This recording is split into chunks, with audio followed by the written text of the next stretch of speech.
Imagine walking outside one evening and, instead of the familiar black sky sprinkled with stars, you suddenly perceive the very fabric of reality itself. Not empty darkness, but an endless, shimmering weave of space and time, space-time, stretching in every direction. Roads ripple gently, buildings bend with invisible tides, and you realize the universe isn't a static stage but a living, dynamic medium. What would life be like if humans could see space-time? At first it would be overwhelming. Everywhere you look, you'd notice a subtle grid or flowing texture, like luminous silk threaded through the cosmos. Every object, planets, people, even the air, would sit inside this translucent matrix. Gravity would no longer be an abstract force. You'd literally see massive bodies denting the fabric around them. Mountains would appear with gentle funnels of distortion sinking beneath their peaks. Your own body would create a faint dimple, a tiny gravitational fingerprint following you everywhere. Right now we infer gravity by the way things move. If space-time became visible, you'd witness gravity as shape. The Earth's mass would curve the grid into a vast, graceful bowl. The moon would tug a traveling ripple through that bowl as it orbits, and you could watch tides form as faint undulations in the fabric. Raindrops wouldn't just fall, they'd slide down subtle slopes in space-time. A passing truck would leave tiny ripples that fade like the wake of a boat. On clear nights you could track the International Space Station by the wake it carves in the cosmic sheet. Astronomers today detect gravitational waves with enormous laser interferometers. If space-time were visible, those waves would roll across the sky like ocean swells. When two black holes merged a billion light-years away, the night above you would shimmer and ring with silent patterns of light and shadow. Supernovae would create dazzling bursts in the fabric, spiraling outward for eons. Even ordinary planetary motions would become a quiet ballet of gentle, rhythmic distortions. Traffic would never feel the same. You'd spot slight dips where heavy trucks have momentarily deepened Earth's curvature. Pilots could literally steer along gravitational gradients instead of relying on instruments. Architects might design buildings that align with local space-time contours for stability or beauty. People might develop new senses, space-time aesthetics.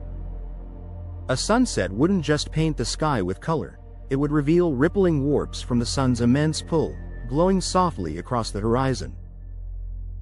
Lovers might stroll beneath the folded canopy of the Milky Way, watching galactic arms flex and sway. Seeing space-time means seeing time. Massive objects slow the passage of time, a phenomenon we currently measure only with precise clocks.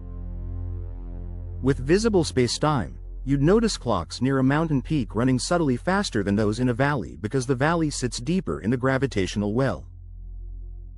You could look toward a black hole and see time stretch like taffy at its edge. A spaceship accelerating close to light speed would leave a wake where moments themselves appear to dilate and twist. Physics classrooms would transform overnight. Concepts like general relativity, once described with equations and metaphors, would be visible to every child. Students could watch how light bends around massive objects and how the universe expands as distant galaxies drift along glowing currents. Navigation would reach a new level. Space travelers could follow the texture of the cosmos, surfing gravitational streams like sailors reading ocean currents. Engineers might learn to manipulate the fabric itself, bending space-time to create shortcuts, true space travel through wormholes or warp drives. Artists would seize the new sense immediately. Painters might capture the shimmering waves of passing neutron stars. Musicians could translate gravitational rhythms into sound, creating symphonies that echo the pulses of colliding galaxies. Philosophers and spiritual traditions would find fresh meaning. Seeing space-time would remind humanity that everything is interconnected, that matter and motion literally sculpt the arena of existence. The boundary between here and there, now, and, then, would feel less rigid. Yet constant awareness of cosmic motion might be unsettling. The universe is not perfectly still. Galaxies drift, stars wobble, Earth itself rides a spiral around the Milky Way. Watching reality continuously stretch and flex could cause vertigo or anxiety. Daily tasks might demand new training to ignore the ever-shifting background. Drivers could be distracted by ripples from distant seismic events. Some people might choose technology to dampen the perception, the way we wear sunglasses to soften bright light. Over time we'd adapt. Our language would grow new words for spacetime colors and textures. The gentle, blue fold, near a planet, the golden wave, of a passing gravitational storm. Cartographers would chart not only geography but local curvature, creating maps of the universe's living fabric.